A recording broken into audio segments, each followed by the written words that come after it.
É, olá. Essa apresentação a gente vai falar um pouco sobre Kanban e recrutamento coletivo e uma receita que eu tenho encontrado para se acertar no fit cultural. Primeiro, eu sou Evandro, eu estou na área desde que eu tenho 15 anos, mais ou menos, escrevendo código, dando um pouco de aula.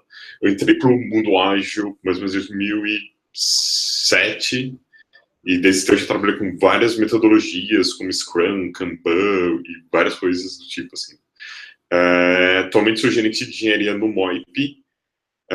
Jogo, de vez em quando, algumas horas bem vagas.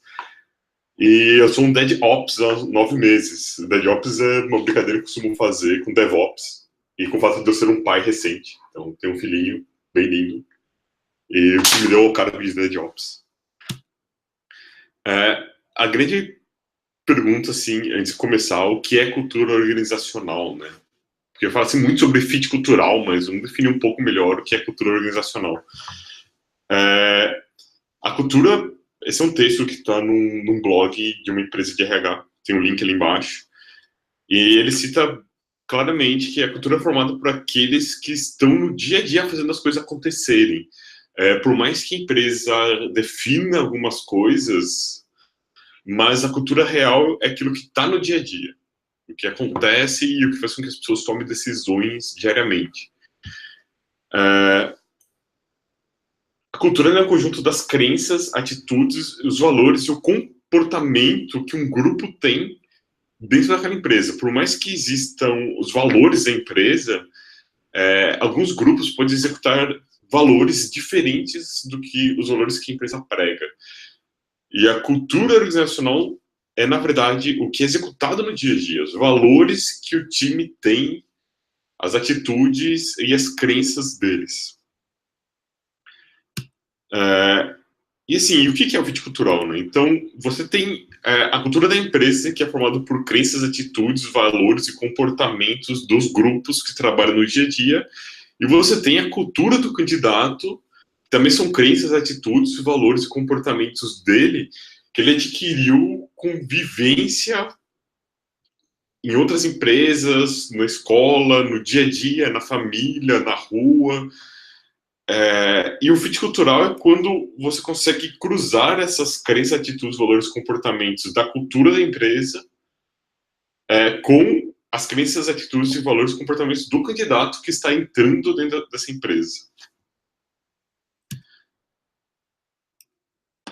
E aí sempre uma coisa que sempre me questionei bastante, assim, tipo, se a cultura organizacional é formada pelas pessoas que estão no dia a dia, por que a gente delega a contratação para terceiros, né? Então, por que a gente coloca, tipo, empresas de recrutamento entregando para você um único candidato perfeito para a sua empresa, né? Às vezes a gente delega para terceiros dentro da própria empresa, como uma área de RH. Mas é estranho, né? Porque, tipo, a cultura é formada pelas pessoas no dia a dia, e a gente quer ter fit cultural dando o trabalho de recrutar pessoas com fit cultural por alguém que está muito distante do seu dia a dia, certo? Como que a gente está fazendo, né? Ou melhor, assim, como nós estamos descobrindo. Então, tudo que eu vou falar aqui é um processo de descoberta e aprendizado que a gente está tendo em grupo como uma forma de como recrutar pessoas de uma maneira melhor e de uma forma mais colaborativa.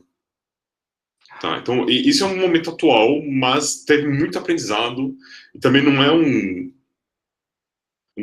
é algo que vai, daqui a um ano, provavelmente vai ser totalmente diferente disso, e também não é algo que você pega e implementa na sua empresa, mas é uma forma, estou compartilhando como nós descobrimos, como nós estamos fazendo para gerar uma inspiração para quem quer fazer alguma coisa parecida.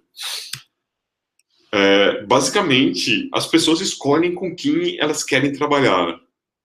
Então, o grupo de trabalho, os times, eles participam ativamente de todo o processo seletivo, escolhendo quem vai ser o próximo membro desse time. E não é alguém de fora que vem e coloca dentro da empresa e fala assim, tipo, time, você vai trabalhar com essa pessoa.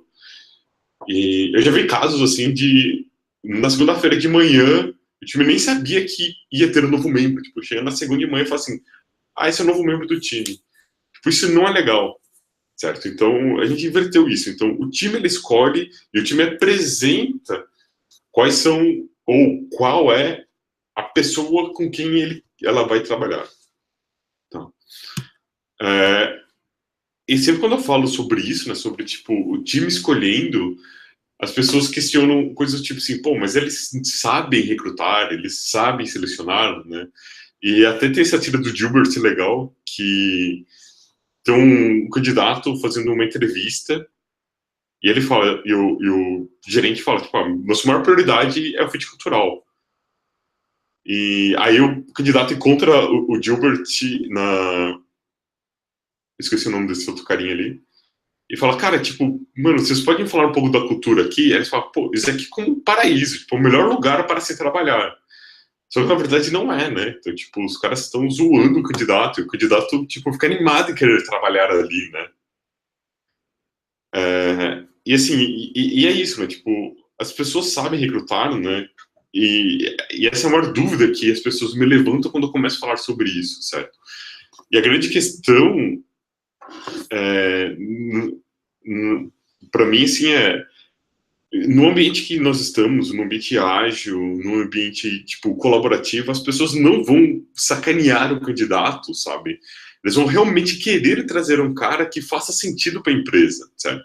Então não é uma preocupação que a gente tem que ter em saber se o cara vai, tipo, escolher qualquer pessoa aleatoriamente, sabe? Então, se ela é responsável por isso, ela vai dar o máximo de si para trazer o melhor candidato, com o melhor fit cultural e com uma melhor capacidade técnica para dentro do time, certo? E uma coisa legal, assim, que confia nas pessoas e elas vão te surpreender, sabe?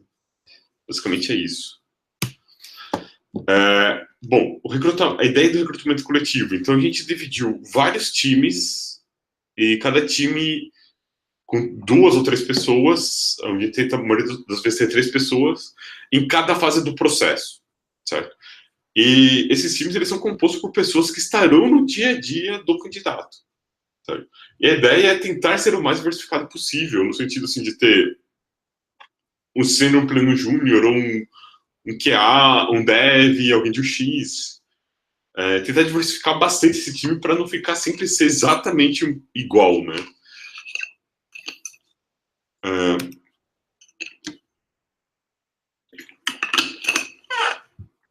Toda discussão e decisão é feita em grupo, certo? Então não existe uma pessoa líder desse time que ela decide. Então, todas as fases que eu vou comentar aqui são analisados em grupo, mas cada um tem a sua percepção e eles discutem sobre essa percepção e chegam numa percepção final, numa decisão final do grupo sobre se esse candidato passa ou não para a próxima fase. E tudo isso ele é guiado por critérios pré-definidos. Tá? O objetivo dessa discussão em grupo é evitar um negócio chamado viés da confirmação. O viés de confirmação, ele demonstra que em vários momentos, principalmente dentro de um processo de seleção, em 1 minuto, o cara que está entrevistando, ele sabe se ele gosta ou não daquele candidato. E ele tenta fazer perguntas que confirmam esse viés que ele teve nesse primeiro minuto de entrevista.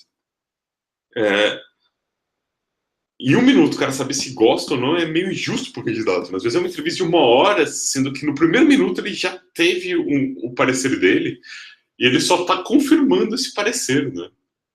Então, tipo, é um pouco injusto. Então, a ideia de você colocar várias pessoas nisso é que várias pessoas vão ter a sua percepção inicial, só que elas não vão fazer perguntas que confirmem isso, porque eles têm um roteiro a ser seguido. E no final eles escutem essa percepção. Então, é importante que ninguém decide sozinho, certo? E o time tem autonomia para falar, tipo, não, esse candidato não vai para a próxima fase e acabou, certo? Eles não precisam justificar por que eles tomaram essa decisão. E todo o fluxo fica centralizado em um Kanban, em um quadro Kanban, onde você consegue enxergar em qual fase cada candidato está, quanto tempo a gente está levando em cada fase, quanto tempo está tendo de espera entre uma fase e outra. Basicamente, as fases do processo. Então, inicialmente, tem uma autoavaliação. Então, quando o candidato se candidata a uma vaga, ele tem que preencher um formulário onde se autoavalia de alguns critérios técnicos e conceituais, e a gente cria um ranking no final, certo? Isso não é algo muito legal, essa questão da autoavaliação, mas ele ajuda muito para quando você tem aquelas vagas que você tem tipo 150, 200 candidatos para uma vaga só. Você tem que saber por onde começar. Então, esse ranking ele ajuda muito a gente. Então, quando o candidato entra, ele já está ranqueado e a gente sabe que a gente começa lá com os 15 ou 20 primeiros. Essa é uma ideia de autoavaliação. Então, tipo, ele, em cada critério técnico e conceitual, ele determina, tipo, não conheço, mas nunca mexi um pouco, conheço razoavelmente bem, conheço com frequência e tenho conhecimento avançado. Basicamente é isso. Nós temos critério para cada um desses itens e para cada um das análises para gerar esse ranking. E depois desse ranking, cada candidato ele vira um card no Kanban. E toda a história desse candidato durante o ciclo de recrutamento fica dentro desse card. Pelo menos assim, então você tem os candidatos que estão em aberto, qual fase que ele está e as pessoas que são envolvidas naquela fase, certo? E aqui tem as informações de contato do candidato e as notas que ele tirou dentro dessa autoavaliação, certo? E a nota média, inclusive, aqui. A próxima fase é a call cultural. Então, a gente pega esses primeiros candidatos, que eles são ranqueados, e a gente manda um e-mail para ele, falando assim, cara, vamos conversar, escolhe um horário na agenda dos grupos para fazer essa call, né? E a gente manda só para os candidatos que estão filtrados, certo? E a ideia é que cada grupo ele reserve 2 horas por semana, certo? Então, são 2 dias de 1 hora, mais ou menos, para ter essa call cultural.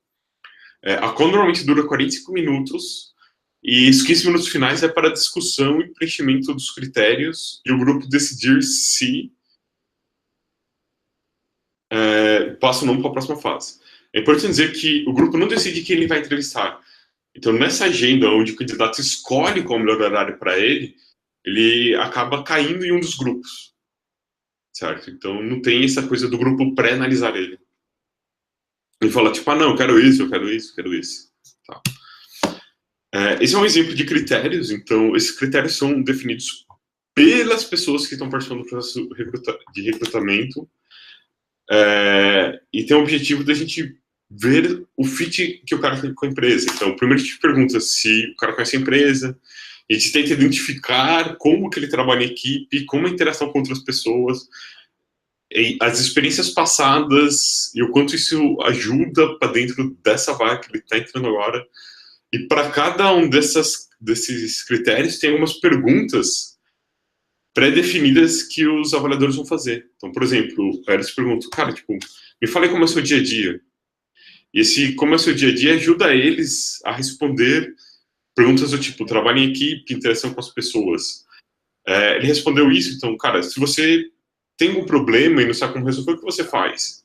Então, ele também ajuda a analisar trabalho em equipe, interação entre pessoas, como esse cara faz para aprender coisas novas. E para cada um dos critérios, ele dá uma carinha feliz, uma carinha normal e uma carinha triste. E tem um peso para cada um e tem um resultado final aqui. A gente também faz perguntas para entender o hobby do cara, para ver o que ele faz fora do trabalho. E tem um critério interessante aqui, que é assim, tipo, se você almoçaria junto com esse cara todos os dias, né? É uma análise mais de afinidade, esses pontos, assim, e elas são um pouco subjetivas, mas elas são muito interessantes, né? Então, isso força os candidatos a falarem coisas que não são necessariamente dentro do trabalho. E aí o time decide se passa ou não para a próxima fase. Tá? A próxima fase é um desafio técnico. Então, os avaliadores, a gente manda um e-mail para a pessoa, onde ele tem que implementar uma solução de ponta a ponta, focado no trabalho que ele vai fazer, certo? Normalmente ele tem uma semana para entregar, e essa entrega é um link no GitHub, certo? E a ideia é que ele exercite vários pontos importantes para a vaga. Depois disso, o time ele recebe o desafio técnico depois da semana. Então, um grupo diferente do grupo que fez a call cultural, ele avalia o desafio técnico, certo? E com base em critérios pré-definidos também, ele decide se passa para a próxima fase ou não. Esse é um exemplo de alguns critérios, isso como uma vaga de QA. Então, por exemplo, a diversidade de cenários que o cara implementou, integração dos testes, especificação, organização da documentação, organização do código. Também esses critérios são definidos pelo time. Tá? A ideia do critério é que cada candidato ele passe por grupos diferentes, mas sendo avaliados da mesma maneira. Então, por isso que a gente definiu esses critérios. Depois disso, tem uma call para desafio técnico. Às vezes a call acontece, às vezes o pessoal vem aqui e conversa aqui. Mas o objetivo mesmo é entender a linha de raciocínio e entender por que o candidato tomou aquelas decisões, certo? A gente pergunta sobre os frameworks, a gente pega um fluxo ali do desafio e discute sobre ele, tenta entender melhor. Tá? Depois disso, acontece o pareamento. Tá? O pareamento, ele é feito dentro da empresa e o foco é em discussão técnica. Tá? Então, a gente pega o código que o candidato entregou e por 1 hora os avaliadores tentam trabalhar com ele, certo? E a ideia de trabalho é melhorar algum fluxo de trabalho ou refatorar o projeto. A ideia é trabalhar em conjunto, né? Esse é um ponto de interação muito importante. Depois disso, ele faz uma conversa com o time, que também é presencial. Pode ser, normalmente a gente tenta fazer no mesmo dia do pareamento. Tá? E a ideia é o time falar do produto que ele cuida, falar do dia a dia do time e dos desafios que o time tem para frente. A ideia é que já é o candidato conhecer mais onde ele vai trabalhar. Então, além do time conhecer o candidato conhecer o time e tentar perceber se ele quer aquilo como o próximo passo da carreira dele, certo? Então, que a gente tenta realmente dar uma real. Tipo, cara, a gente tem esses problemas, a gente tem essas coisas que são legais, a gente olha para o futuro e quer mudar o mundo dessa maneira, certo? Mais ou menos isso. E o candidato está muito aberto para questionar bastante. O próximo passo é uma conversa com o gerente ou com o coordenador com quem ele vai trabalhar. E aqui a ideia já muda um pouco. Então, falar um pouco da estratégia da empresa, para onde a empresa está indo. Conhecer o candidato também, tirar algumas dúvidas que o candidato possa ter tido durante o processo seletivo, durante a empresa e durante toda a fase, né? E por último, uma conversa com o RH, que tem um foco mais em uma negociação salarial e também tirar dúvidas do candidato. Como vocês podem perceber, nos falta um L ali. Então, a gente tem uma questão do fit cultural e do fit técnico. Então, a todo momento, a gente começa lá falando um pouco da cultura dele e quanto ele agrega, faz parte da cultura do MOIP, da empresa que ele que vai trabalhar. E em outras fases, como por exemplo, tipo, conversa com o time, a conversa com o gerente, também é avaliado isso a todo momento. Na parte do pareamento também tem uma questão de uma avaliação técnica e uma avaliação cultural, né? Então, como que ele se comporta quando ele é questionado sobre o que ele fez, sobre como ele fez, certo? Isso é muito importante. Então, a gente tenta equilibrar a todo momento o fit técnico e o fit cultural. Isso é uma charge do Gilbert interessante. Então, tipo, esse é um novo candidato que ele foi selecionado porque ele tem um bom fit cultural. E ele fala, tipo, eu espero quebrar esse estigma que candidatos contratados muito com a cultura são incompetentes. É por isso que a gente tem um peso muito grande na questão técnica, né? Então, tipo, o cara não tem que ser único e exclusivamente ter um fit cultural, mas ele também tem que ter um fit técnico com o MOIP, sabe? Tem que entender como a empresa trabalha e trabalhar e ter uma visão técnica muito parecida com a nossa. E aí a gente fica nessa balança, né? Tipo, do fit cultural, fit técnico, fit cultural, fit técnico. E numa hora de decisão final, assim, a tomada de decisão é em cima do fit cultural. Por quê? Uma das coisas ali do fit cultural é, tipo, o quanto que o cara aprende. Isso é muito importante pra gente. Então, o cara, ele pode não conhecer as nossas ferramentas, ele pode não conhecer o nosso método de trabalho, ele pode estar começando a trabalhar no que ele vai trabalhar aqui dentro, mas se dentro do fit cultural o pessoal percebeu que ele é um cara que ele aprende muito, que ele vai atrás, que ele trabalha em equipe, que ele está muito aberto, a gente pesa muito por isso, certo? Então, nesse equilíbrio aí, o fit cultural é mais importante que o fit técnico, mas a gente não deixa de analisar o fit técnico também. No final, a gente faz uma retrospectiva sobre o processo. Então, o que a gente aprendeu nesse processo, como que a gente pode melhorar, o que foi bom, o que faltou. E uma coisa importante é que falta envolver um pouco os candidatos que participaram dentro dessa retrospectiva. Alguns resultados que nós estamos tendo, assim, o tempo investido do grupo inteiro é, em média, 8 horas. 1 hora na entrevista cultural, mais ou menos umas 3 horas, 3 ou 4 horas na parte técnica, com pareamento, com análise do desafio, com as conversas, depois conversa com o time, certo? Então, o ciclo o tempo total, mais ou menos, de contato com o candidato é de torno de 8 horas. A gente está tendo um ramp-up muito rápido do candidato selecionado, então, um candidato que normalmente ele demorava 3 a 4 meses para estar trabalhando produtivamente ali, ele chegou a ter esse ramp-up de 1 mês, assim. Isso é muito legal. E isso aconteceu porque, tipo, o time, ele se sente muito responsável por esse novo membro da equipe, certo? Então, ele quer ajudar esse cara a evoluir, ele quer ajudar esse cara a entender e a contribuir muito rápido para dentro da equipe, assim. Então, isso ajudou muito nesse ramp-up. O candidato conhece muito a empresa, então ele consegue tomar uma decisão se ele realmente quer vir para a empresa de uma maneira muito mais consciente. E a empresa também conhece muito mais o candidato. E a empresa consegue tomar decisão se ele quer esse candidato para a empresa de uma forma mais consciente. O candidato ele chega a conversar com 10 pessoas diferentes. Ele chega a conhecer, tipo, 10 pessoas. Então, enquanto o processo normal, eles conhecem, tipo, o gerente e o RH, aqui ele conhece 10 pessoas que vão trabalhar com ele, que vão estar no dia a dia com ele. O lead time médio do processo é de 60 dias. É um tempo alto, mas é um tempo que vale a pena, assim, o investimento. Ele tem vários pontos de espera, por exemplo, espera do candidato entregar, espera o pessoal analisar o desafio, espera para agendar uma conversa técnica, né? Então, mas vale a pena, assim. Bom, finalizando, tipo, a gente está contratando. Vocês podem entrar no moip.github.io, que ele é uma página da cultura do time de engenharia do Moip. Então, lá vocês vão ter umas fotos do escritório, um depoimento de alguns funcionários, tem depoimento de clientes, tem a nossa missão, nossos valores, e também tem as vagas que estão abertas no momento. Tá? Obrigado. Esse é o meu e-mail pessoal. Vocês podem me mandar e-mail com dúvidas, críticas, sugestões. No meu Twitter, eu vou twittar os slides da palestra logo, logo.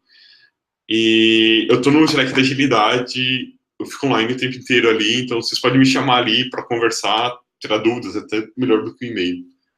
Ok? Obrigado. Até mais.